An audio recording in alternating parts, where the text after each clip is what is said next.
Hi, everyone. It's Jeroslyn Jovan, and this is Hip Hop and Enterprise. Our podcast aims at inspiring the leaders of tomorrow, brought to you by Black Enterprise. Here we like to review the success stories of today's tastemakers to encourage those who dare to dream big. Today, we're going inside the new season of Fox Soul's popular talk show, TGIF, with two members of the Brutally Honest Bunch. Join me in giving a warm welcome to blogger Funky Dineva and the insightful Al Reynolds. How are you two? What's What's going on, going on? Jeroslyn? How are you? Oh, it's such an honor. I just love all your commentary, Funky. You just always just speak truth to power and tell it like it is, and I love it. I I mean, always that's what I was write put you. on this earth to do. That's what I put on this earth to do, honey. So, how are you feeling about this new season? I know you guys took like a little short break, not a real break, but a little one, and now we're back with a new season of TGIF. How are you feeling? I'm feeling really good about season three. I mean, we've got some new segments this season. Of course, we fine tuned our chemistry, me, Al, and Claudia, even more. The pop culture landscape has gotten even crazier in this moment, and now we're about to enter political season. So I'm super excited about season three. Al? Oh man, listen. I'm just happy to be a part of this trio. To be honest with you, if you could tell if you watch our show, I have such a great time working with Funky and Claudia. Just like you, Funky keeps me in stitches. He also expands my mind and make me think about things in a different way. I'm really super excited about our third season because this season we have a stronger undercurrent, if you will, to the show, and we're going to speak more freely about those sensitivity issues towards the Black community without us and the LGBTQ community without having our hands cuffed. So I'm super excited about it. It's very important conversations, and your insight on each topic is valued, because it's coming from different perspectives and it's needed, well rounded and needed. So now, what are your thoughts on the current state of the culture as you're going into season three? And the culture's a goddamn mess. The culture's a mess. Excuse me. COVID's got the best of me. The culture is a mess, but the culture keeps us employed. I mean, the culture is a ever turning, ever evolving thing, and I'm glad that we get to be at the forefront as it relates to delving in, broadcasting, introducing to our audience, laying out high level think topics for the layman. All of that good stuff when it comes to the culture. And that's what we do at TGIF. Mm-hmm. Another thing too is Funky has this saying on the show: everyone under 30, he just wants to throw them away and start over. But you know what? We actually have a great time on the show celebrating our Black culture as well, Yeah. and we Yeah. provide frank and what I consider very insightful commentary around what's going on, not only with our Gen Zs but our millennials, as well as the older demographic Mm-hmm. for our audience. And I think regardless of what's going on with our culture, we actually add a twist to it, and I think that twist coming from the three of us gives a lot of understanding about the changes in the culture, the present and the past, and also moving in the future of what's going to happen in the culture. Yes, definitely. And so, as you're seeing things in real time, be it on social media or on television, and it might make you want to react, are you reacting by leaving comments, posting your own video, or are you saving it for the show? A combination of both. Obviously before TGIF, I've had my YouTube channel and I've had my social media presence where this is what I did. Um, you know what? For me, it's a toss up. If I know it's going to make good fodder for the show, I'll save it. If I know it's something that might make the cutting floor of the show, I might do it on my YouTube or my Instagram page. Mm-hmm. I think we also do a good job of supporting Funky as well, because there are plenty of times that we find our content from his commentary on his YouTube page, which I enjoy because it gives another perspective, right? You get Claudia's perspective, which is, strongly a female sensitivity to it after his commentary, and then you get my perspective on it, which is usually a little bit more facts and research based. So even if he does cover it on his show and we bring it to our platform, we just give you additional perspectives, and our audience is really loving it. Yes. And Al's perspective is also old and elderly as well. You know what? How It's dare he? seasoned How with dare he? grace. It's very, and it's needed. It's needed because Funky, you just gonna tell it straight like it is, and then Claudia's Claudia, but it's like Al, just to me, he kind of gives that good balance. But you know what? That's what makes our show so great, because I'm the drunk auntie in the kitchen. That's who I am. I'm the drunk auntie in the kitchen, and Al is the facts man. You know what I'm saying? Right. And Claudia is the voice of reason. Yes. And that's why it works. It works. How did the three of you come together for, like, how did you decide, like, we're the three? Because it totally works. I wouldn't want it any other way. You want to tell the story, Al? Well, we met at Cynthia Bailey and Mike Hill's wedding. I mean, our show lasted longer than their marriage, but that's kind of how that's so sad to say, but it's the truth. It's the truth. That was the first time that I met Funky. I met Funky through Claudia. And the wedding was taking a little time to kind of start. And so we all ended up, drinking around the bar and just chatting. And the commentary was hilarious. And at that time, it was also Gary with the T. I actually rode with Gary with the T and Claudia to the wedding. And we just found a synergy there. And Claudia kind of, I don't know if I'm supposed to say this, but I think she set us up, right, Q? Because they told us that we were coming on the show just to do an interview. Right. Right. And so, in fact, it wasn't just an interview. They were actually doing a test run on our synergy. And I've been laughing at that man I've been laughing at Funky ever since. Oh, and Rosalind, literally, we did Claudia's show as guest, and an hour later, we got a job offer. That's right. It's just so organic. It was natural. It was meant to be. Indeed. It was meant to be. Now, Funky, you've been making rounds for your Tell It Like It Is reads on public figures who are bold enough to ask for your opinion. I saw your talk we all saw Coach Stormy. That was really good. I'm a Love and Marriage Huntsville fanatic. So I really loved your talk with Letitia Scott. It like, I saw her husband got mad, like, I know you ain't gonna let him tell you. And I said, but I know it's the way you said it. And it's like, you're really, like you said, you the drunk auntie in the kitchen. So it's like, you're speaking with that tone where it's like, no, you know what? You're right. And I got to get myself together. Now, how do you prepare for hard talks like that? I don't. He doesn't. You know what? I don't. And you want to know what's funny, Jeroslyn? I find it weird that I am positively rewarded for just being myself. Mm. And it speaks to the state of society where people who have a tell it like it is or an honest personality, we're rewarded. You know what I'm saying? So if I'm rewarded for my personality, then what is everybody else?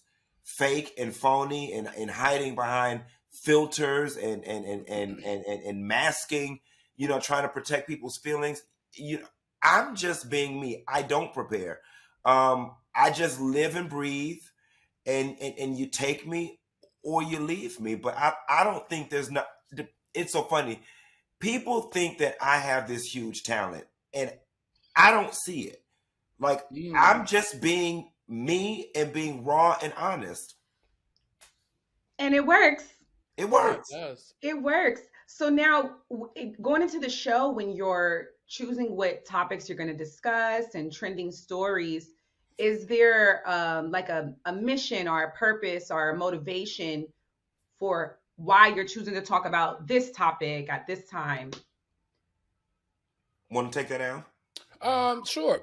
So I think what we try to teeter between, right? We try to mix in celebrity gossip and whatever's trending on social media, and then whatever makes the big headlines. But we also try to be sensitive to the fact that we don't want it to be too serious, right? We want it to have depth, but we don't want it to be too dark, if that makes sense. And I think the reason being is because we found a space, and definitely remember we were birthed through COVID. And everybody was going through this emotional and mental state of confusion, disease, unemployment, businesses going out. It was just so heavy. So we have decided, or at least a lot of our content that we try to create, is to bring light-hearted topics, fun topics, topical uh, discussions about things that Funky can lean in and make people laugh and make people like loosen up from a day of being tense and confused. So that's kind of like one thing that we've said that we've always wanted to do, even though there are times that we tackle very heavy Right. topics, but we don't necessarily want them to be dark. We want people to walk away from our show feeling good about what they came to see and what we talked about, and I think we do a pretty good job of kind of accomplishing that each show.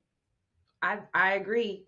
And how important would you say shows like TGIF are for the culture? I think they're extremely important, especially in today's landscape. I mean, Wendy Williams is now gone. Right. The Real is gone. The Breakfast Club is going through a shakeup with Angela Yee, leaving to go on and do her own thing. So there definitely is a huge void in the urban pop culture space. And then, the beautiful thing is because we are on Fox Soul, which is a black network, we are protected in a sense. I mean, we Mm-hmm. can go the extra mile that you can't go when you're, for lack of a better term, on a big network that's ran by white people where you have to protect white fragility.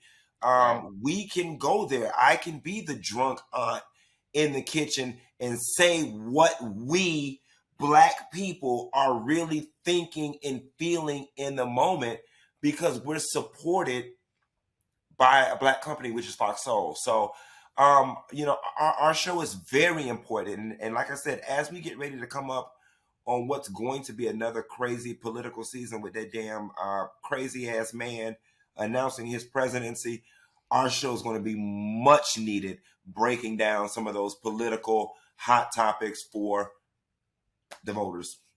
So Yes. I'm just gonna say it. I feel like that we are the single most relevant, multi-layered talk show of this generation, and it comes with a female, a straight female who has had 30 years in entertainment, so she brings all of that wealth and knowledge with her. You have me as an open and out bisexual male, which is something that you don't really hear a voice in entertainment, in my opinion, and definitely not in this type of venue. And then you have Funky Dineva, an openly gay male who is just a riot, who, like he says, has no um, hesitation in taking on the tough topics of our culture and telling it like he feels. And I just find that makes us the Yes. most relevant and one of the best shows on television. The best. How are you all deal with internet trolls and social media critics? We don't. I mean, if, I don't. I'm 13 years in now in this internet game. I mean, the first 5 years, my feelings used to get hurt. I used to respond. I used to argue back now. I mean, but now basically my defense mechanism is why am I arguing with some random woman who's sitting in a cubicle in Wisconsin? It just doesn't make sense. So for me, I don't. So, I think my past experience has prepared me for this one. Being married into entertainment, I was trolled quite a bit and consistently for 20 years. And then partnered that with someone like Q. Like I do lean heavily on Q. And he kind of talks me off the ledge. He's like, boy, if you don't put that comment section down, this is not what we do. We have something that we have to do and we're doing it well. Don't let these people bother you. So I Mhm. have to say it's a combination of preparation and then having a great person like Funky who has experience that for me has leaned in and helped me out like in Yeah. more ways than one. Yes, you always need that lean in. Now we see you guys periodically have guests on the show, which typically are like they do well. They perform well. Those clips get picked up. Everyone posting them. Are you going into the new season? Are there some people you actually have in mind that you would want to have on? Um, I don't know anybody in particular, but the criteria is definitely messy, outspoken, controversial, not scared to tell it like it is. If I could have my pick, I'm still trying to get Mama D on the show. I'm Ooh, still trying to get Miss Wanda from Love and Marriage Huntsville on the show. I think guests like that would be really good for TGIF.